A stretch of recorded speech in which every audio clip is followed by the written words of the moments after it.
વિદ્યાર્થી મિત્રો નમસ્કાર। ઓક્સફોર્ડ સ્કૂલ ઓફ સાયન્સ ની અંદર આપણે જે અભ્યાસ કરી રહ્યા હતા એમની અંદર અંદાજિત 4 લેક્ચર છે એ મેઇન આ ચેપ્ટર ની અંદર આપણે કામ કર્યું। હવે આ જે ચેપ્ટર છે એમની અંદર આગળ આપણે ડિટેલમાં વાત કરવાના છીએ, પરંતુ જે આપણે જાતિ, પ્રજાતિ, કુળ, ગોત્ર, વર્ગ, સમુદાય કે વિભાગ અને સૃષ્ટિની જે આપણે વાત કરતા હતા એમને સરળતાથી યાદ રાખવું હોય આ બધી જ વસ્તુ તો કઈ રીતના યાદ રાખી શકાય, મતલબ આમને ટ્રીક કહી શકાય, પણ યાદ તો રાખવું પડે ટ્રીકમાં પણ કઈ રીતના યાદ રાખી શકાય એ પ્રશ્ન છે। મતલબ પહેલું એક વનસ્પતિનું જો તો મેલોન્જેના નાઇગ્રમ ટ્યુબરોઝમ, આ તમને કઈ બુકમાં નહીં મળે, મટીરીયલમાં આ વસ્તુ ક્યાંય નહીં હોય, એટલે વ્યવસ્થિત આ વસ્તુ તો ગમે ત્યાં લખી અને યાદ રાખી લે। તો મેલોન્જેના નાઇગ્રમ ટ્યુબરોઝમ આ ત્રણ છે એ જાતિ છે, મતલબ સ્પીસીસ છે, એ ભેગી થઈ અને સોલેનમ છે એ પ્રજાતિ બનાવે છે। એટલે અહીંયા ખાલી આપણે ફોકસ કરીએ સોલેનમ। હવે આ સોલેનમ જેવી ઘણી બધી પ્રજાતિ, એટલે સોલેનમ એક પ્રજાતિ છે, મતલબ આ ત્રણ જાતિ ભેગી થઈને સોલેનમ બનાવ્યું। તો એવી રીતે અહીંયા ધતુરા ફેસ્ટુઓસા આવશે, તો ઈ ભેગું થઈને ધતુરા બનાવ્યું। એવું પેટુનિયાની અને એટ્રોપા છે, તો એટ્રોપાની અંદર બેલોડેના, તો બેલોડેના ફેસ્ટુઓસા, તો બેલોડેના છે એ એટ્રોપા છે એમની જાતિ છે, ફેસ્ટુઓસા એ ધતુરાની જાતિ છે, અને મેલોન્જેના નાઇગ્રમ ટ્યુબરોઝમ એ બધા સોલેનમ છે એમની જાતિ છે। અલગ અલગ આ જાતિ ભેગી થઈને સોલેનમ બનાવ્યું, આ જાતિ ધતુરા, એ તમને હવે ખ્યાલ છે। હવે આ બેલોડેના એટ્રોપા, તો આ અલગ અલગ પ્રકારની કેટલી છે? 4 પ્રજાતિ ભેગી થઈ અને એક જ કુળ બનાવ્યું। આ જે કુળ છે એમનું નામ સોલેનેસી છે। તો આવો તો ઘણા બધા કુળ હોય, માની લો કે એવું જ પાછું કોન્વોવુલેસી કુળ છે, એવું જ પાછું કોન્વોવુલેસી અને સોલેનેસી, આવા અલગ અલગ કુળ ઘણા બધા ભેગા થઈ અને પોલિમોનિએલ્સ ગોત્ર બનાવે। આ એક બાબત થઈ। તો સોલેનેસી, કોન્વોવુલેસી જેવા કુળ ભેગા થઈ પોલિમોનિએલ્સ બનાવે। ગઈકાલે આ બધો જ લેક્ચર છે આપણે થ્રુઆઉટ બોર્ડ ઉપર મોઢે જ ભણાવ્યો, એટલે વધારે તમને ખ્યાલ હશે, પણ આજ આમની અંદર કંઈક વધારે પાછું શીખવવાનું છે, એક પોઈન્ટ નવો છે એ પાછો યાદ રાખવાનો। તો સોલેનેસી અને કોન્વોવુલેસી એ બંને ભેગા થઈને પોલિમોનિએલ્સ, એટલે આ પોલિમોનિએલ્સ એમનું નિર્માણ થાય। આ પોલિમોનિએલ્સ અને સેપિન્ડેલ્સ, હવે સેપિન્ડેલ્સ તમને હવે ખબર હોવી જોઈએ। તો હવે તમને એક એક્ઝામ્પલ આપું કે ઇન્ડિકા, ઇન્ડિકા જાતિ છે અને મેન્જીફેરા, મેન્જીફેરા એ પ્રજાતિ છે। એમનું જે કુળ છે એ એનાકાર્ડિયેસી છે,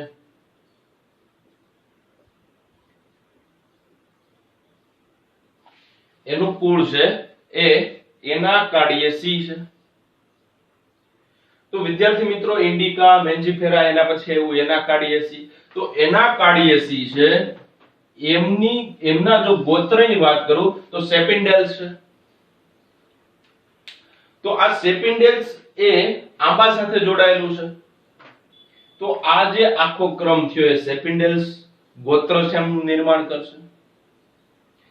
એમના પછી અલગ અલગ ગોત્ર ભેગા થઈને દ્વિદળી, અહીંયા ફોકસ કરવા જેવું કોણ? તો કે દ્વિદળી, આપણે જે અત્યારે વાત કરીએ છીએ દ્વિદળી જેવું જ એકદળી છે એ બીજો વર્ગ છે। તો ખાલી દ્વિદળી એક જ વર્ગ નથી, આવો એકદળી છે એ પણ એક વર્ગ છે। અને આવા અલગ અલગ વર્ગ ભેગા થઈ અને આવૃત બીજધારી, એટલે અહીંયા આપણે ફોકસ કોના ઉપર કરશું? તો કે આવૃત બીજધારી। તો આવૃત બીજધારી, અનાવૃત, દ્વિઅંગી, ત્રિઅંગી, તો આ બધા અલગ અલગ વિભાગ છે, એ અલગ અલગ વિભાગ થઈ અને વનસ્પતિ સૃષ્ટિ છે એમનું નિર્માણ કરશે।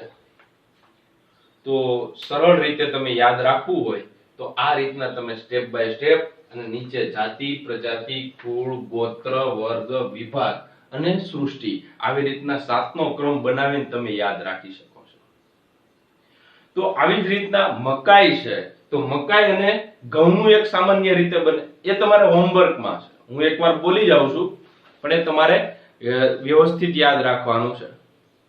તો કે ઘઉં છે એમની અંદર ટ્રિટિકમ એસ્ટિવમ છે. ટ્રિટિકમ એસ્ટિવમ છે એમાં પ્રજાતિની વાત કરું તો એ ટ્રિટિકમ છે. એમનું કુળ છે એ પોએસી છે. ગોત્ર છે એ પોએલ્સ છે. વર્ગ છે એ એકદળી છે. અને સમુદાય કે વિભાગની વાત કરું તો એ આવૃત બીજધારી છે. અને વનસ્પતિ છે એ એમની સૃષ્ટિ છે. તો આવી રીતના મકાઈ છે તો મકાઈનું વૈજ્ઞાનિક નામ આપી દો, કુળ આપી દો એટલે બધું તમને ખ્યાલ આવી જાય. તો મકાઈ છે એમનું વૈજ્ઞાનિક નામ જીયા મેઇઝ છે. આવી રીતના યાદ રાખજો. આ જીયા મેઇઝ છે. જીયા મેઇઝમાં જીયા એ પ્રજાતિ છે અને એમનું કુળ પણ પોએસી લાગુ પડે છે. તો પોએસી કુળ મળી ગયું. તો આગળ પોએલ્સ, એકદળી, આવૃત બીજધારી અને વનસ્પતિ સૃષ્ટિ. તો આ વનસ્પતિમાં આપણે આવું એક બનાવ્યું, એવું જ તમારે નીચે અહીંયા બીજું બનાવવાનું. એ કોના માટે લાગુ પડે? તો કે ઘઉં અને મકાઈ માટે. અહીંથી છે એ અહીંથી પાછા એકદળી લાગુ પડશે. કેમ કે ઘઉં અને મકાઈ છે એકદળી છે, તો અહીંયા એકદળીમાંથી એરો લાગુ પડશે. એટલે આખો ચાર્ટ છે એ વધારે એક્સ્ટ્રા તૈયાર થઈ જશે. અહીંયા તમારે ખાલી આવી રીતના જ મૂકવાનું છે. પોએલ્સ એટલે અહીંથી શરૂ થઈ ગયું. પોએલ્સ છે તો આજે પોએલ્સ ની વાત કરીએ તો એમની અંદરના કુળની વાત કરું તો એક કુળ છે પોએસી. અહીંયા એમની પ્રજાતિ લખવાની ઘઉં અને મકાઈ, અને અહીંયા એમની જાતિ લખવાની. તો લખવું હોય તો લખી શકાય. કઈ રીતના? તો કે પોએસી છે તો અહીંયા પેલા જીયા લખશું અને ટ્રિટિકમ લખશું. આમની અંદર એસ્ટિવમ અને અહીંયા મેઇઝ. તો ટ્રિટિકમ એસ્ટિવમ, તો આ રીતના આખું એમના ચાર્ટ છે એનું નિર્માણ થાય કે મેઇઝ એ જાતિ છે, એસ્ટિવમ પણ જાતિ, મેઇઝ છે જીયા પ્રજાતિ બનાવે. આ ટ્રિટિકમમાં ઘણી બધી 5 થી 6 ઘઉંની ઘણી બધી જાતિ અલગ અલગ હોય છે. તો આ બધા બંને ભેગા થઈ અને પોએસી બનાવી. પોએસી જેવા ઘણા બધા કુળ છે ભેગું થઈ અને પોએલ્સ બનાવશે. પોએલ્સ જેવા ઘણા બધા ગોત્ર ભેગા થઈને એકદળી વર્ગ બનાવશે. અને એકદળી અને દ્વિદળી વર્ગ જેવા ભેગા થઈ અને આવૃત અનાવૃત બીજધારી જેવા વિભાગ બનાવે અને આવી રીતના વનસ્પતિ સૃષ્ટિ છે એમનું નિર્માણ થતું હોય. તો આ રીતે જોવા જઈએ તો વર્ગીકરણ છે એ ખૂબ જ ડિટેલમાં હોય છે. આ તમારા બુકની સિવાયનો જે એક્સ્ટ્રા પોર્શન છે એમની અંદર આ બધી વસ્તુનો સમાવેશ થાય છે. પણ વ્યવસ્થિત રીતે તમારે જો સમજવું હોય તો આ બાબત અથવા તો આવી રીતના તમે સમજી શકો. તો વિદ્યાર્થી મિત્રો, આ જે પોઈન્ટ છે એ વ્યવસ્થિત શોર્ટ ટાઈમની અંદર આખો જે પોઈન્ટ છે, હવે થોડું તમારે અહીંયા જાતિના જે કઈ વધારાના પોઈન્ટ છે બ્રેકેટમાં લખી નાખવાના, થોડાક પ્રજાતિના લખવાના, થોડાક કુળના લખવાના, જે કઈ અંદર આપણે ગઈકાલે અભ્યાસ કર્યો હતો એ તો અહીંયા બ્રેકેટમાં લખી નાખો. અથવા તો આ બધું જે વચ્ચેનો પાર્ટ છે એને નીચે લઈ લ્યો અથવા ઉપર લઈ લ્યો, એની બ્રેકેટમાં લખી નાખો. જે વ્યવસ્થિત લખવાનું એકદમ વ્યવસ્થિત લખાઈ જાય વિદ્યાર્થી મિત્રો, પછી એમને વાંચવાનું. અને જ્યારે તમને ટાઈમ મળે ત્યારે 5 મિનિટ ખાલી આ તમે જોઈ લો તો પણ તમને બધું રિવાઇઝ થઈ જાય. તો આવી રીતના ટાઈમનો પણ સદુપયોગ થાય. એકવાર મહેનત કરી છે એ આપણે નીટમાં પણ કામ આવશે. જે તમારે નીટની પરીક્ષા હશે ઘણા સમય પછી, મતલબ 2-2.5 વર્ષ પછી આપવાનું થાય. આમ તો 2 વર્ષ ફિક્સ થાય, પણ કોરોના જેવી મહામારીને કારણે આ લોકોની પાછળ ધકેલાઈ ગઈ છે. તો આ પાછળ ધકેલાઈ છે એવી રીતના કદાચ તમારી સાથે ન પણ થાય અને આ યોગ્ય ટાઈમે તમારી પરીક્ષા લેવાય એટલા માટે તમે ખાસ આવી રીતના અત્યારથી જ આ બાબત છે એમના ઉપર નીટની અંદર આમાંથી જ પ્રશ્ન પૂછાય એમ કરીને ફોકસ કરીને તૈયારી કરી નાખજો. તો એ તમારા માટે બેસ્ટ રહેશે. તો આવી રીતના સરળતાથી તમે બધું યાદ રાખી શકો. વિદ્યાર્થી મિત્રો, હવે આપણે જેવી રીતના વનસ્પતિનું આગળ આપણે સંગઠન જોયું, એવી જ રીતે પ્રાણીઓનું પણ આપણે આવું સંગઠન ભણીએ એટલે થોડો તમને વધારે ખ્યાલ આવે અને આવી રીતના યાદ પણ રાખી શકાય. તો જાતિ, પ્રજાતિ, કુળ, ગોત્ર, વર્ગ, સમુદાય અને સૃષ્ટિ, આગળના જે પોઈન્ટની અંદર અહીંયા મેં વિભાગ જ લખ્યો તો અહીંયા મેં ફક્ત સમુદાય જ લખ્યો છે. આ લખવાનું મુખ્ય કારણ કેમ કે વનસ્પતિ માટે હવે કયો શબ્દ વપરાય એ બધો તમને ખ્યાલ છે. માની લો કે લીયો એટલે તમને ખબર છે તો કે સિંહ, પારડસ એટલે દીપડો, ટાઇગ્રીસ એટલે વાઘ, કેટસ અથવા કેટ્સ એટલે બિલાડી અને યુપસ એટલે આ છે કૂતરો છે. તો આ સિંહ, દીપડો, વાઘ અને બિલાડી આમના વૈજ્ઞાનિક નામની જાતિ બધી અલગ અલગ છે. તો આ લિયો, પારડસ અને ટાઇગ્રીસ આ ત્રણ જાતિ ભેગી થઈ અને પેન્થેરા નામની પ્રજાતિ બનાવે છે. લિયો, પારડસ, ટાઇગ્રીસ આ ત્રણ જાતિ થઈ પેન્થેરા નામની પ્રજાતિ. એવી રીતના બિલાડી છે એ ફેલિસ કેટ્સ છે. તો આ બિલાડી કેટ્સ છે એ રિયલમાં કેટ્સ જાતિ છે. આવી ઘણી બધી જાતિ ભેગી થઈ અને ફેલિસ પ્રજાતિ બનાવે છે. તો કૂતરો છે એ લ્યુપસ ફેમિલારિસ. તો આ લ્યુપસ ફેમિલારિસ છે એ રિયલમાં કૂતરો છે એમની જાતિ છે અને આવી ઘણી બધી કૂતરાની જાતિ ભેગી થઈ અને કેનિસ પ્રજાતિ બનાવે છે. તો ઉપરના પેન્થેરા અને ફેલિસ, પેન્થેરા અને ફેલિસ આ બંને પ્રજાતિ ભેગી થઈને ફેલિડી કુળ બનાવે છે. આ બાબત મહત્વની છે. અને કેનિસ પ્રજાતિ છે કેનિડી બનાવે છે, કુળ બનાવે છે. તો આવી ઘણી બધી કેનિસ જેવી ઘણી બધી પ્રજાતિ હોય એ કેનિડી કુળની રચના કરે છે. તો આવી રીતના પેન્થેરા અને ફેલિસ ફેલિડી, કેનિસ છે કેનિડી. ફેલિડી અને કેનિડી કુળ છે એ કાર્નિવોરા ગોત્ર છે એટલે કે માંસાહારી છે એમનું નિર્માણ કરે છે. આજે ગોત્ર કાર્નિવોરા છે એની જેવા પ્રાઇમેટ એવા ઘણા બધા ગોત્ર ભેગા થઈ અને વર્ગ સસ્તન છે એમનું નિર્માણ કરે છે. અને સમુદાય સસ્તન, ઉભયજીવી, વિહંગ એમની મેં તમને વાત કરી હતી એ મેરુદંડી સમુદાય બનાવે છે. અને સૃષ્ટિ છે એ પ્રાણી સૃષ્ટિ. હવે આપણે તો આપણું ભણીએ છીએ તો આપણી તો ખબર હોવી જોઈએ. તો આપણે ખાસ કરીને ગોત્ર કોની અંદર આવીએ તો કે પ્રાઇમેટા. પ્રાઇમેટા છે એમની આગળ કુળ આપણું જે લાગુ પડે છે એ હોમોનિડી. આ જે કુળ લાગુ પડે છે એ હોમોનિડી લાગુ પડે છે. તો હોમોનિડી છે એ અહીંયા તમને ખબર છે અહીંયા હોમો અને અહીંયા સેપિયન્સ. તો હોમો એ પ્રજાતિ, હોમો સેપિયન્સ, ત્યારબાદ હોમોનિડી, ત્યારબાદ પ્રાઇમેટા છે. અહીંયા કાર્નિવોરા તો અહીંયા પ્રાઇમેટા. તો કાર્નિવોરા અને પ્રાઇમેટા જેવા ભેગા થઈને સસ્તન છે એમનું નિર્માણ કરે. તો આવી રીતના સસ્તન છે એવા સસ્તનની સ્થાને અહીંયા કોણ કોણ હોઈ શકે તો કે વિહંગ, સરીસૃપ, ઉભયજીવી. તો અહીંયા પણ ઘણા બધા આવી રીતના ફાટા પડતા હોય કેમ કે આજે ઘણું બધું આવી રીતના વર્ગીકરણ થતું હોય છે. સમુદાય છે એ મેરુદંડી સાથે ઘણા બધા એવા હોય તો એમની અંદર અમેરુદંડીનો પણ સમાવેશ થાય. તો મેરુદંડી, અમેરુદંડીની અંદર વાત કરીએ તો સછિદ્રથી લઈ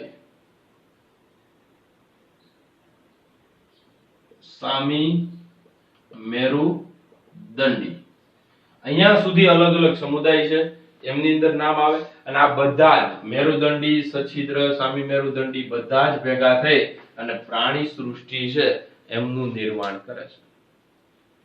તો વિદ્યાર્થી મિત્રો આ જે સામાન્ય બાબત છે જે આપણે આગળ અભ્યાસ કર્યા હતા એ પ્રમાણે આવી રીતના સરળતાની ખાતર લખી શકાય કે જેથી તમે ભવિષ્યમાં ક્યાંય જરૂર પડે તો આ વસ્તુ હોય તો તમે એકવાર જો તો બધું આવડી જાય. તમારે એટલું બધું વાંચીને પછી તૈયાર કરવું એના કરતા આવો ચાર્ટ હોય તો વધારે સારું રહે. તો આ બાબત છે કહેવાનો મતલબ એમ છે કે છેલ્લે અંતે જે સૃષ્ટિ છે એમની અંદર બધા જ આવી રીતના પ્રાણીઓ છે એમનો સમાવેશ થતો હોય છે. તો આ પ્રાણીની અંદર થોડોક સૌથી મોટો ભાગ છે એ સૃષ્ટિ મતલબ પ્રાણી સૃષ્ટિની વાત કરી હતી. નાનામાં નાનો ભાગ છે એ જાતિ, અને જાતિ કરતા નાનો એકમ છે ઉપજાતિ છે. પણ આપણે જે વર્ગીકૃત શ્રેણી લીધી હતી એમની અંદર જે નાનો એકમ છે એમના તરીકે આપણે જાતિ લીધી હતી. તો વિદ્યાર્થી મિત્રો, આમના પછી આના આધારિત આપણને એક ટેબલ બનાવવાનું કીધું છે. તો સજીવો અને વર્ગીકૃત કક્ષાઓની સાથે એમ કરીને એક ટેબલ આપ્યું છે, અથવા તો સજીવો અને તેમની સાથે તેમની વર્ગીકૃત કક્ષાઓ છે, વર્ગીકરણની કક્ષાઓ છે, એમનું જે ટેબલ આપ્યું છે એ ટેબલનો આપણે અભ્યાસ કરીએ. હવે આ વસ્તુ છે એ ખાસ તમે યાદ રાખજો.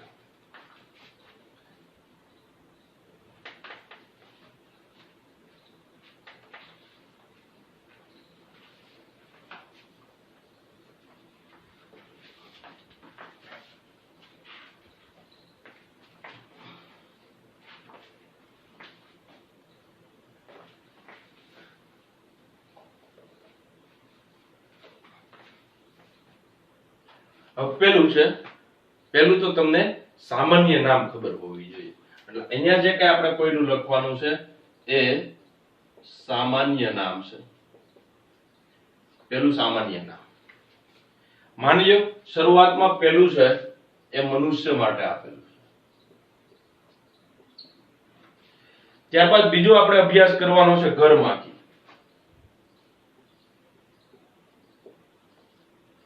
ત્રીજો આપણે અભ્યાસ કરવાનો છે એ છે આંબો, જે ઓલરેડી આપણે અભ્યાસ કરી ચૂક્યા છીએ.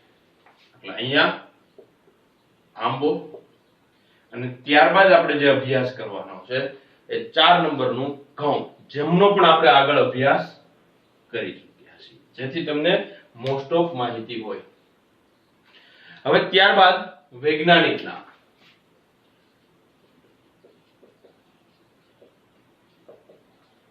તો આ જે વૈજ્ઞાનિક નામ છે એ વૈજ્ઞાનિક નામની અંદર તો મનુષ્ય છે એમની અંદરનું મતલબ એમનું વૈજ્ઞાનિક નામ હવે તમને ખબર છે, હોમો સેપિયન્સ.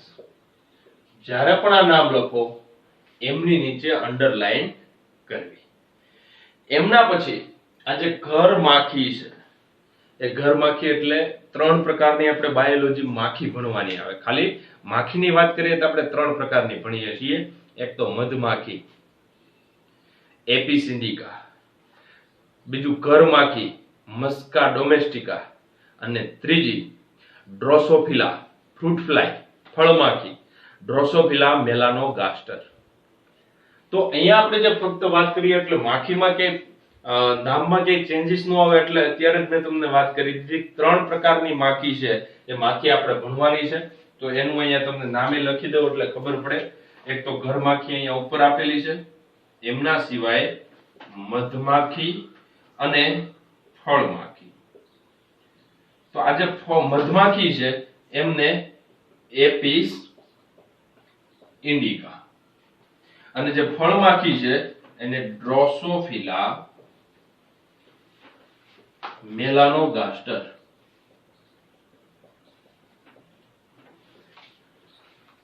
આવી રીતના 2 માખી છે એમનું આપણે ધ્યાનમાં લઈ લીધું. ત્યારબાદ આ જે ઘર માખી છે એમનું વૈજ્ઞાનિક નામ વાત કરીએ તો મસ્કા ડોમેસ્ટિકા. ડોમેસ્ટિકા નો મતલબ થાય આપણે ઘરમાં, ઘરગથ્થુ. તો ઘરમાં રહેતી માખી બરાબર મસ્કા ડોમેસ્ટિકા.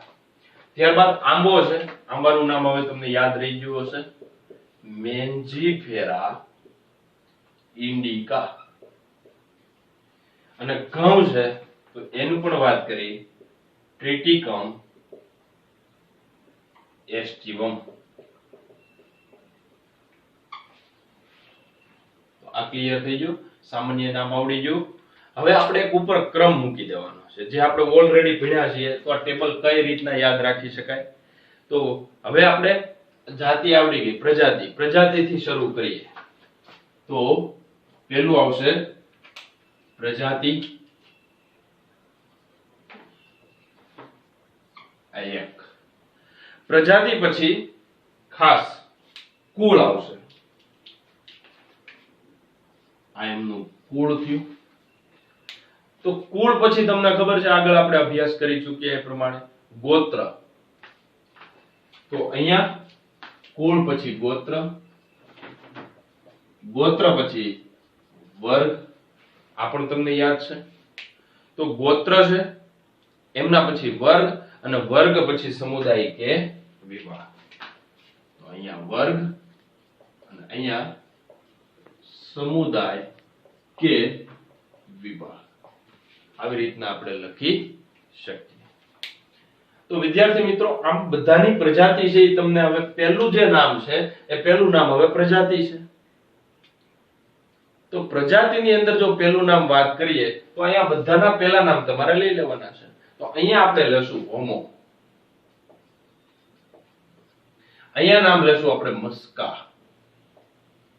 અહીંયા આપણે નામ લેશું મેન્જીફેરા. અને અહીંયા આપણે નામ લેશું ટ્રિટિકમ. તો ટેબલની અંદર જો તમને વૈજ્ઞાનિક નામ આવડે તો પ્રજાતિ આવડે.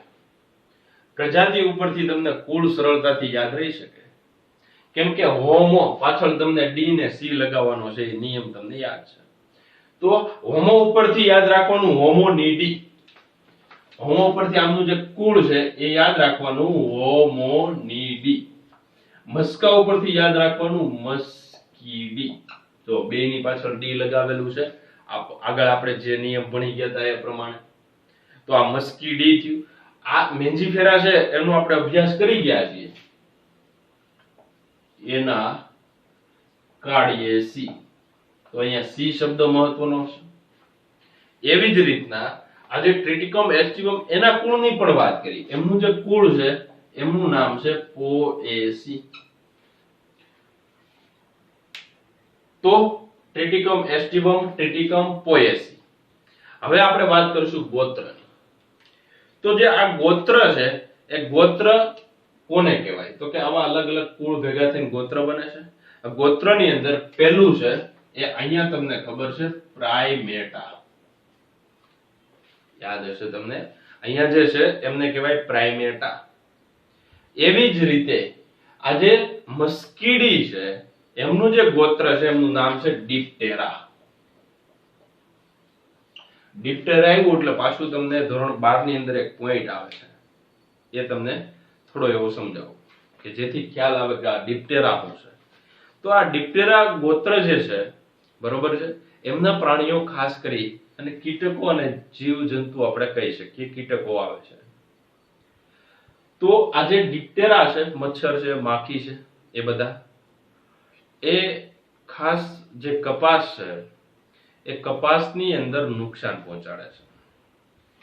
તો શરૂઆતની અંદર જે કપાસ હતો એ કપાસની અંદર આ બધા નુકસાન વધારે પડતા. લેપિડોપ્ટેરા છે, ડિપ્ટેરા છે, કોલિયોપ્ટેરા છે. તો એમાં જે ડિપ્ટેરા છે એ ડિપ્ટેરા ખાસ નુકસાન પહોંચાડી શકે. એટલા માટે સામાન્ય કપાસની અંદર આપણે જે બેસિલસ thuringiensis નામના જે બેક્ટેરિયા છે એ બેક્ટેરિયામાંથી ક્રિસ્ટલ જનીન છે, CRY નામનું જનીન નિકાય બેક્ટેરિયા છે એમાંથી જનીન કાઢ્યું અને ઈ જનીન કપાસમાં દાખલ કર્યું. એટલે કપાસમાં દાખલ કર્યું જેને આપણે બીટી કોટન તરીકે આજે ઓળખીએ છીએ. અને ઉત્પાદન વધારે આપે છે કેમ કે જનીન જે આપણે એડ કરેલું છે ક્રાય પ્રોટીન બનાવે છે, ક્રિસ્ટલ પ્રોટીન છે એમનું નિર્માણ કરે છે. અને આ જે ક્રિસ્ટલ પ્રોટીન છે એ ડિપ્ટેરાના આંતરડામાં જાય ત્યાં અંદાજિત 9 થી 11 જેટલી pH હોય છે. મતલબ પોટેન્શિયલ ઓફ હાઇડ્રોજન આયન છે એ સામાન્ય રીતે 9 થી લઈને 11 એમના આંતરડામાં હોય છે. અને ત્યાં આ ક્રિસ્ટલ પ્રોટીન છે એમના આંતરડાના અધિચ્છદીય કોષો સાથે જોડાય છે અને એમનું આંતરડું છે એમની અંદર છિદ્ર પેદા કરે છે, જેમના કારણે જે ડિપ્ટેરા છે એમનું મૃત્યુ થાય છે. તો આપણા પાકની અંદર ઉત્પાદન લાવવા માટે આવા ડિપ્ટેરાને મારવા જરૂરી છે. તો આપણે ડિપ્ટેરાની વાત કરી. હવે આપણે વાત કરીએ આજે મેન્જીફેરા ઇન્ડિકા છે એમના ગોત્રની. તો સેપિન્ડેલ્સ. સેપિન્ડેલ્સ છે એ સેપિન્ડેલ્સ રિયલમાં જે આંબો છે મેન્જીફેરા ઇન્ડિકા છે એમનું ગોત્ર છે. અને એવી જ રીતના આજે ઘઉં છે એમની કુળ પોએસી છે, તો પોએસી પછી અહીંયા તમને ખબર છે પોએલ્સ. પોએલ્સ છે એમનું ગોત્ર છે. જો વર્ગની વાત કરીએ તો વર્ગ આપણો હવે તમને સારી રીતના ખ્યાલ છે. આપણો જે વર્ગ છે એ વર્ગ સસ્તન છે.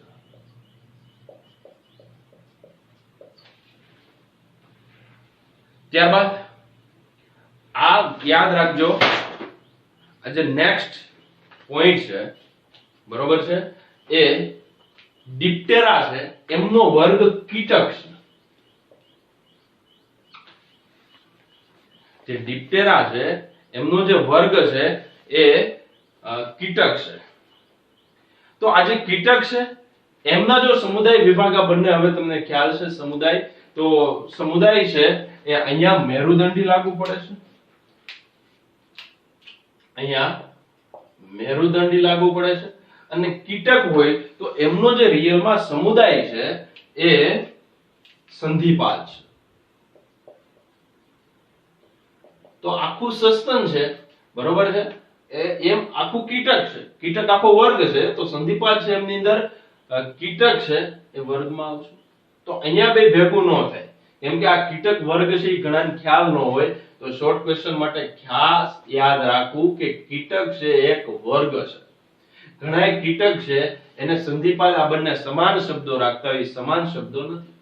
એટલે આ સંધિપાદ છે એ આખો સમુદાય છે અને કીટક છે એ વર્ગ છે. સસ્તન છે એ સમુદાય નથી, એટલે મેં આગળ તમને શીખવાડ્યું હતું કે વર્ગ સસ્તન અને કીટક છે એ વર્ગ કીટક છે અને સંધિપાદ સમુદાય છે. એવી રીતના તમારે યાદ રાખવાનું રહેશે વિદ્યાર્થી મિત્રો. ત્યારબાદ આ બંને છે એમના વિભાગ. જે વર્ગ છે એ વર્ગ તમને ખબર છે, જો આંબો હોય તો દ્વિદળી,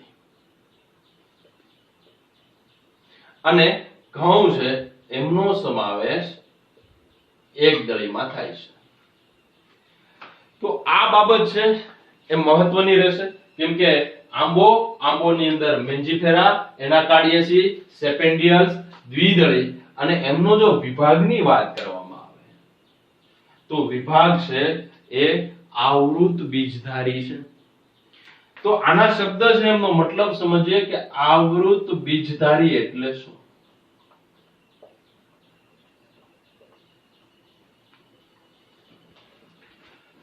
તો આ દ્વિદળી એટલે તમને ખબર છે કે જેમની અંદર બે બીજપત્રો હોય તો એમને દ્વિદળી કહેવાય, એક બીજપત્ર હોય તો એમને એકદળી કહેવાય. હવે આપણો મતલબ શું છે કે આવૃત બીજધારી કે જેમના અંડકમાંથી ખાસ બીજનું નિર્માણ થાય છે, ફલન બાદની ઘટના છે. તો આ જે અંડક છે એ અંડકની ફરતી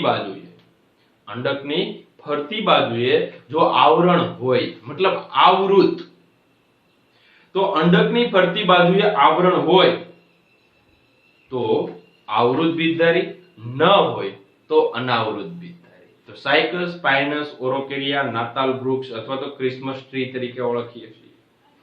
આ બધા જ અનાવૃત બીજધારીના ઉદાહરણ છે. એકદળી અને દ્વિદળી જેટલા તમને ખબર છે એ બધા જ આવૃત બીજધારી જે વનસ્પતિ છે એમના ઉદાહરણ છે. તો આ ટેબલનું વ્યવસ્થિત એનાલિસિસ કરો તો બે પ્રાણીઓ છે અને બે વનસ્પતિ છે.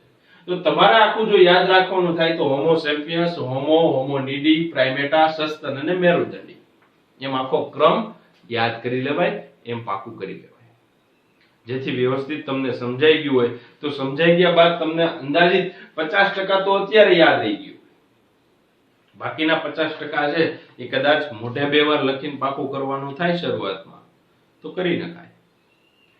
બરોબર છે. તો વિદ્યાર્થી મિત્રો, આજે આપણે સામાન્ય જે ટેબલ છે એમની વાત કરી. તો આ ટેબલ છે એમની અંદરથી ઘણીવાર નીટ અને એમ્સ લેવલના પ્રશ્નો પૂછાઈ ગયા છે.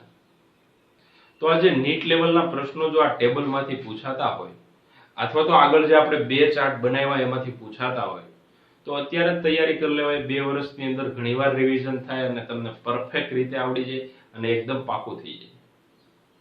તો આ બાબત છે એ તમારે ખાસ ધ્યાનમાં લેવાની છે. વિદ્યાર્થી મિત્રો, હવે આપણે વર્ગીકરણના સાધનો હવે વર્ગીકરણ શા માટે જરૂરી છે એટલો અભ્યાસ કર્યો, જેની ઓલરેડી આપણે આગળ વાત કરી છે કે અલગ અલગ જાતિઓ છે, જાતિઓને ઓળખવાની શા માટે જરૂર પડે છે? તો કોઈ પણ જાતિ છે એમનું ક્યાંક ને ક્યાંક મહત્વ હોય છે. કેમ કે તમને ખબર છે દવા તરીકે ઘણી બધી વનસ્પતિનો ઉપયોગ થાય, ઉદ્યોગોમાં ઘણી જગ્યાએ વનસ્પતિ અને પ્રાણીઓનો ઉપયોગ થાય છે. તો આજે વર્ગીકરણ કરવું હોય તો એના સાધનોની વાત કરીએ, રિયલમાં જરૂરિયાત શું? તો વર્ગીકરણ માટે કદાચ તમારે જો નવું તમે જો વર્ગીકરણ કરવા જતા તો આ બાબત છે એ ખાસ જરૂરી છે કે તમને ક્ષેત્ર ફિલ્ડની માહિતી, મતલબ ક્ષેત્ર અથવા તો ફિલ્ડ જેને કહીએ છીએ એમની માહિતી હોવી જોઈએ. કે દાખલા તરીકે પહાડી વિસ્તાર છે, નદી છે, જંગલ છે, એમાંય ઉષ્ણકટિબંધ, સમશીતોષ્ણના વરસાદી જંગલ હોય કે પાનખર જંગલ હોય, એમની અંદર જવું પડે ને ત્યાં જઈને કામ કરીએ વર્ગીકરણ માટે. નવા નવા સજીવો છે એમને શોધવાનું જે કામ થાય છે, તો આ નવા નવા સજીવોના કાર્ય છે એ કામ કેવી રીતના કરે છે, એમનું વર્ગીકરણ કઈ રીતના થાય, આગળ જે આપણે પ્રક્રિયા ભણી, મતલબ એમની જાતિ, પ્રજાતિ, આ બધા લક્ષણો છે, નામાધિકરણ છે, વર્ગીકરણ છે, એમનો ઉપયોગ છે, તો એમના વિશેનું કૌશલ્ય હોવું જોઈએ, એમના વિશેની સંપૂર્ણ માહિતી હોવી જોઈએ, જે તે પ્રાણીઓ કોની અંદર મૂકવામાં આવે છે. હવે ક્યાંય પણ અભ્યાસ કરવા ગયા હોય તો ભેગી ઘણી બધી વસ્તુ લઈ જવી પડે, જેમ કે ડિસેક્શન બોક્સ કે જેમની અંદર ચીપિયા હોય, નાનો ચીપિયો હોય, મોટો ચીપિયો હોય, સ્લાઇડ હોય, કવર સ્લીપ હોય, ત્યારબાદ ઘણી બધી બ્રશ છે, વોચ ગ્લાસ છે. તો આવી ઘણી બધી વસ્તુ સાથે રાખવી પડે. કદાચ કોઈ તમે કીટક સાથે લઈ કામ કરતા હો તો તમારે ભેગું કીટક બોક્સ પણ લઈ જવું પડે, કેમ કે કીટક બોક્સની અંદર તમે કીટકોને વ્યવસ્થિત ગોઠવી શકો એમનો અભ્યાસ કરવા માટે. તો આવી બધી વસ્તુનું પાયાનું જ્ઞાન છે એ જીવ વિજ્ઞાનમાં મળી રહે છે, અને યોગ્ય ટ્રેનિંગ મળે, યોગ્ય પ્રશિક્ષણ મળે. એ પ્રશિક્ષણ મળ્યા બાદ આવું જે કામ છે એ થઈ શકે. તો વર્ગીકરણના સાધનો એટલે રિયલમાં તમે જે વર્ગીકરણ કરવા જાઓ છો, મતલબ તમે એક વૈજ્ઞાનિક તરીકેનું કામ કરો છો અને તમારે કોઈ નવી જાતિ છે એમનું તમારે વર્ગીકરણ શોધવાનું છે, ફાઇન્ડ કરવાનું છે, અથવા તો નવા સજીવ છે એનું નામાધિકરણ, વર્ગીકરણ છે, અને યોગ્ય રીતે એમનું તમે નામ આપવાનું કામ કરો છો. તમારી પાસે કઈ કઈ વસ્તુની આવડત હોવી જરૂરી છે. તો શા માટે આવું તમારે વર્ગીકરણ કરવું છે? તો એમના જવાબની અંદર તો કે વનસ્પતિઓ છે, પ્રાણીઓ છે અને અન્ય સજીવો. તો વનસ્પતિ, પ્રાણીઓ અને અન્ય સજીવો એટલે બેક્ટેરિયા છે, ફૂગ છે, આ બધા જ અલગ અલગ ઘણા પ્રકારની, તમને વાત કરીએ 1.7 થી 1.8 મિલિયન જાતિઓ ઓળખાયેલી છે. એટલે જે કઈ રીતના ઓળખે, શા માટે એને ઓળખવાની જરૂર પડી? કેમ કે 50 લાખ થી 5 કરોડ હોવાનો અંદાજ હતો. તો આજે અલગ અલગ જાતિઓ છે એ ક્યાંક ને ક્યાંક વર્ગીકરણના અભ્યાસ માટે ઉપયોગી છે. કે કઈ રીતના કોનું વર્ગીકરણ થાય, જે ઓલરેડી આગળ આપણે જાતિ, પ્રજાતિ, કુળ, ગોત્રમાં જોયું. ત્યારબાદ કૃષિ ક્ષેત્ર, કેમ કે એક સિમ્પલ વાત છે કે કૃષિ ક્ષેત્રે ખેતીની અંદર કઈ જાતિ હતી મહત્વ. હવે જે કૃષિ ક્ષેત્રની વાત કરીએ તો કૃષિ ક્ષેત્રની અંદર આપણે એક એક્ઝામ્પલ દ્વારા સમજીએ કે સૌપ્રથમ આખા વિશ્વની અંદર મેક્સિકોના જે વ્હીટ એન્ડ રાઈસ બ્રીડર હતા, આમ તો નોર્મન ઈ બોરલોગ એમનું નામ છે. નોર્મન ઈ બોરલોગ છે, એમણે આખે જે હરિત ક્રાંતિ છે, ગ્રીન રિવોલ્યુશન છે, એમના ઉપર કામ કર્યું અને જે ઘઉં અને ચોખા છે એમની જાતિઓનું સુધારણાનું કામ કર્યું. ત્યારબાદ એમની સાથે કામ કરતા હતા એ ડોક્ટર MS સ્વામીનાથન નામના વૈજ્ઞાનિક. તો આ ડોક્ટર જે MS સ્વામીનાથન નામના જે વૈજ્ઞાનિક છે ભારતમાં આવ્યા, એમની સાથે કામ કરી અને IARI Indian agriculture research institute new Delhi ખાતેની આ સંસ્થા છે. આ સંસ્થામાં રહી એમણે કામ કર્યું અને આ કામ કર્યું એમની અંદર ભારતની અંદર જે કાંઈ જાતિઓ વાવવામાં આવે છે ઘઉં અને ચોખાની, એમની અંદર ખાસ કરીને સોનાલિકા, કલ્યાણ સોના, આવી જે જાતિઓ છે એ ઇન્ટ્રોડ્યુસ કરી અને ભારતની અંદર જે ઉત્પાદન થતું હતું એમનું, બરોબર છે, એ ઉત્પાદન છે એમની અંદર અરાઉન્ડ તમે કહી શકો 70 મિલિયન ટન હતું, એ ખાસ કરીને ત્યાંથી 110 મિલિયન ટન સુધી પહોંચાડી દીધું. ઘણીવાર આ બંનેની જાતિઓની અલગ અલગ અંદાજિત તમે માની લો જે ભારત દેશની અંદર, કેમ કે ભારત એક ખેતી પ્રધાન દેશ છે, જેમની અંદર આવી જાતિઓ છે એમનું ઉત્પાદન વધે, તો ઉત્પાદન મહત્તમ કઈ રીતે થાય એ માટે એમણે જાતિ સુધારણા કામ કર્યું. તો આ જાતિઓને કઈ રીતના ઇમ્પ્રુવમેન્ટ સુધારણા, એમના માટે સંકરણનો ઉપયોગ કર્યો, વિકૃતિનો ઉપયોગ કર્યો. ગામા કિરણો હતો એમનો ઉપયોગ કરીને વિકૃતિ પ્રેરી, અને જેમના કારણે આ શરૂઆતમાં જે મેક્સિકોમાં બ્રાઇડ જે પ્લાન્ટ બ્રીડર હતા નોર્મની બોરલોગ, એમણે જે જાતિ અને પ્રજાતિ જે બનાવી હતી ઘઉં અને ચોખાની, એ ભારત દેશમાં ઉગતી જ નહોતી, પરંતુ ભારત દેશમાં ઉગે માટે ડોક્ટર MS સ્વામીનાથને ઘણા બધા પ્રયત્નો કર્યા. અને જે ભારત દેશનું જીડીપી છે આમના થકી પણ વધારે, કેમ કે ભારત ખેતી પ્રધાન દેશ છે, ઘણા લોકોને એમાંથી રોજગારી મળતી હોય છે. તો વિદ્યાર્થી મિત્રો, કહેવાનો મતલબ એ છે કે આવી જો કૃષિ મતલબ એગ્રીકલ્ચર જે ક્ષેત્ર છે એમની અંદર પણ દરરોજ ને દરરોજ અલગ અલગ જાતિઓ છે એમની જરૂર પડતી હોય છે, અને અલગ અલગ જાતિઓ થકી આપણે ઉત્પાદન ક્ષમતા છે એ વધારી શકીએ છીએ. એટલે એમના માટે ખાસ આપણે જે વિવિધ જાતિઓ છે એમનો આપણે અભ્યાસ અથવા તો ઉપયોગ છે, વર્ગીકરણ અભ્યાસ માટે તો કરીએ જ છીએ, સાથે કૃષિની અંદર પણ અલગ અલગ જાતિઓ છે એમનો ઉપયોગ થાય. અલગ અલગ જાતિ છે એમનો વન વિદ્યા, જે ફોરેસ્ટ ની અંદર જે ખાસ અલગ અલગ વનસ્પતિ વાવવામાં આવે છે એમની અંદર, તો આજે અલગ અલગ વનસ્પતિ છે એમનો વર્ગીકરણીય અભ્યાસ કરી શકીએ, કૃષિમાં અભ્યાસ કરી શકીએ, વન વિદ્યા છે એમની અંદર વિવિધ જાતિઓ ઉપયોગી, ઉદ્યોગોમાં, અને જૈવ વિવિધતાની જાળવણી. તો બાયોડાયવર્સિટી છે કન્ઝર્વેશન, સંરક્ષણ કરીએ છીએ, કેમ કે અત્યારે રેડ લિસ્ટ મુજબ IUCN છે એમના રેડ લિસ્ટ મુજબ ઘણી બધી જાતિઓ છે એ લુપ્ત થવાના આરે છે.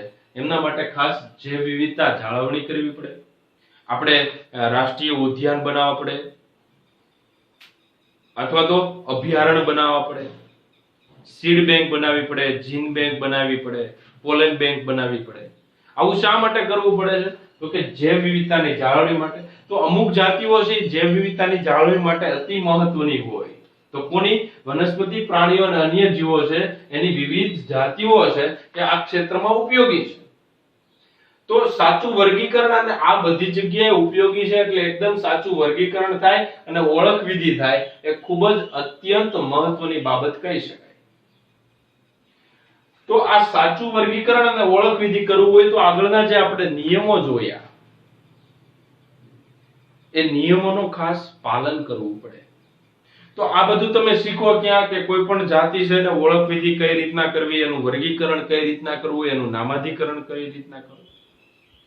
તો આ બધું યોગ્ય રીતે શીખવું હોય તો પહેલા તમે એ બાબત ઉપર જ્યાં અભ્યાસ થતો હોય, જ્યાં સંશોધન થતું હોય, ત્યાં તમે ડિટેલમાં પ્રશિક્ષણ મેળવી શકો, ટ્રેનિંગ લઈ શકો. આ ટ્રેનિંગ લીધા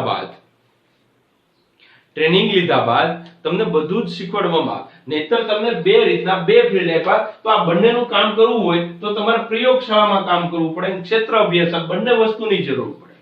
કેમ કે ઘણું વસ્તુ છે એ લેબમાં શીખવા મળે, અને ઘણી વસ્તુ છે એ ક્ષેત્રમાં. ક્ષેત્ર એટલે કદાચ તમારે કોઈ નવી જાતિઓ શોધવી, સપોઝ હું કીટક ઉપર કામ કરું છું, કીટક પર મારે જો કામ કરવાનું થતું હોય વિદ્યાર્થી મિત્રો, તો કીટક વિશેની સામાન્ય માહિતી ખબર હોવી જોઈએ. કયું કીટક છે, એમનું કયું વૈજ્ઞાનિક નામ છે, એમનો ખબર હોવી જોઈએ. ક્યાં જોવા મળે છે? તો અમુક કીટકો છે એ ખાસ ખેતરમાં જોવા મળતા હશે, અમુક જંગલમાં જોવા મળતા હશે, અમુક કીટકો છે કોઈ વનસ્પતિ સાથે સહજીવન ગુજારતા હશે, અમુક કીટકો એવા હશે કોઈ વનસ્પતિના પરોપજીવીનું કામ કરતા હશે, કોઈ પરાગનયનમાં ઉપયોગી હશે. તો આ વસ્તુનો મારે અભ્યાસ કરવો હોય તો એક તો હું પ્રયોગશાળામાં કરી શકીશ, અને ક્ષેત્ર અભ્યાસ જે તે ક્ષેત્રમાં જઈ, જે તે ફિલ્ડમાં જઈ અને મારે કામ કરવું પડશે. એવી જ રીતના અલગ અલગ જે જાતિઓ છે એમનો જો મારે ક્ષેત્ર અભ્યાસ કરવો હોય તો એમના માટે ડિસેક્શન બોક્સ છે એમની પણ સિમ્પલ માહિતીની જરૂર પડે. કે કીટક સાથે કામ કરતા હોય અને આપણે એન્ટેમોલોજી તરીકે ઓળખીએ છીએ. કીટકના અભ્યાસને આપણે એન્ટેમોલોજી કહીએ છીએ. તો આજે એન્ટેમોલોજીની અંદર તમે એન્ટેમોલોજિસ્ટ તરીકે, એક વૈજ્ઞાનિક તરીકે અથવા તો નિપુણતાપૂર્વક તમારે કામ કરવાનું થાય, જે તે ક્ષેત્રમાં જઈને કામ કરવું. જે તે ક્ષેત્રમાં જવાનો મતલબ એ છે કે અલગ અલગ ક્ષેત્રો હોય તો જંગલમાં હોય, ખેતર છે, અથવા તો અલગ અલગ જાતિઓ છે, એમના અભ્યાસ માટે દરિયા કિનારો છે, નદીનો કિનારો છે. તો આવી રીતના આ જે પર્વતો છે એમની અંદર, તો એ રીતના અલગ અલગ ક્ષેત્રમાં જઈને તમારે અભ્યાસ કરવો પડે. આવી રીતના આ જે ક્ષેત્ર અભ્યાસ તરીકે આપણે ઓળખીએ છીએ. તો પ્રયોગશાળા અને ક્ષેત્ર અભ્યાસ છે એમની જરૂર પડશે. ત્યારબાદ આ બધું જો તમને ક્યારે વ્યવસ્થિત જરૂરી છે, તો કે પ્રશિક્ષણ છે અતિ આવશ્યક છે. એમની અંદર ટ્રેન થયેલી વસ્તુ છે, અને આવી રીતના તમારે નમૂના કોઈ પણ જગ્યાએ, સપોઝ આપણે કીટક ઉપર કામ કરતા હોઈએ, તો કીટક હોય તો અલગ અલગ જગ્યાએ જઈને કીટકને લઈ અને કીટક બોક્સની અંદર કીટકને વ્યવસ્થિત પિન મારીને ગોઠવી દેવામાં આવે છે. તો જેને આપણે કીટક બોક્સ તરીકે ઓળખીએ. તો કીટક બોક્સ છે એ કીટક બોક્સની અંદર કઈ રીતના એમને ગોઠવવા, કઈ રીતના એમનો સંગ્રહ કરવો, કઈ રીતના એમની જાળવણી કરવી, પ્રિઝર્વેશન, આ પણ અતિ મહત્વની બાબત. કેમ કે ત્યાંથી તમે અહીંયા લઈ આવ્યા અને જો કદાચ એમની અંદર ફેરફાર આવ્યો તો કઈ આ બધી બાબત છે એ મહત્વની. તમે અહીંથી 50 કિલોમીટર દૂરથી કીટક 10-12 કીટક છે અને તમે પકડી આવો છો, અહીંયા આવો તો કીટક બોક્સની અંદર કીટક જ ન હોય, આવું થાય તો એ આવું ન થાય એટલા માટે પ્રશિક્ષણ જરૂરી છે.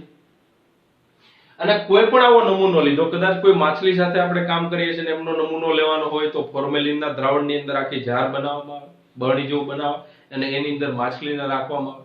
આવી રીતના અળસિયાના નમૂના હોય. આવી રીતના કોઈ જે ખાસ સસ્તન છે તો એમનું સ્ટફિંગ કરવામાં આવતું હોય છે, પક્ષી હોય તો એમનું સ્ટફિંગ કરવામાં આવતું હોય છે.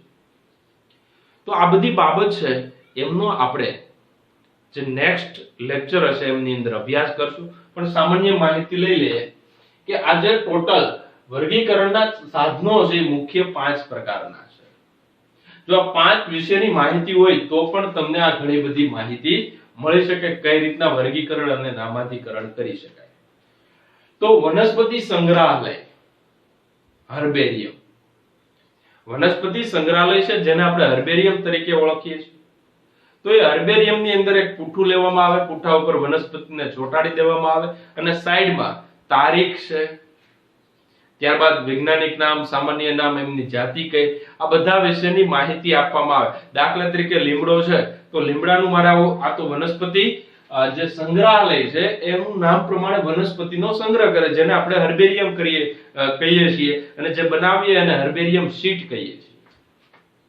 તો હર્બેરિયમ શીટ છે એમના ડિટેલમાં આપણે આવતીકાલે અભ્યાસ કરશું નેક્સ્ટ લેક્ચરમાં. પરંતુ હર્બેરિયમ શીટ છે એમની અંદર વનસ્પતિને ડાળી છે, એમના પર્ણ છે, એમને લગાવવામાં આવે છે. જમણી બાજુ એમને તારીખ સહિત બધી જ માહિતી પ્રોવાઈડ કરવામાં આવે છે. તો આ જે હર્બેરિયમ શીટ છે એમની આપણે વાત કરીએ તો એ વનસ્પતિનું સંગ્રહાલયનું કામ કરે. વનસ્પતિ ઉદ્યાન છે એ ખાસ એમની અંદર જીવંત વનસ્પતિ, અહીંયા મૃત વનસ્પતિ, અહીંયા જીવંત વનસ્પતિની જાળવણી કઈ રીતના થાય. ઉદ્યાન એટલે બગીચો, તો મોટા પાયે બગીચો, પણ એમની અંદર જે વૃક્ષો છે એ બધા અલગ બાજુ, ક્ષુપ અલગ બાજુ, ઘાસ હોય તો એ અલગ બાજુ, વેલા હોય તો એ બધા અલગ બાજુ, એમ અલગ અલગ જગ્યાએ અલગ અલગ સેક્ટરની અંદર બધી જ વનસ્પતિઓનું જાળવણી કરવામાં આવે છે, પણ જીવંત સ્વરૂપે.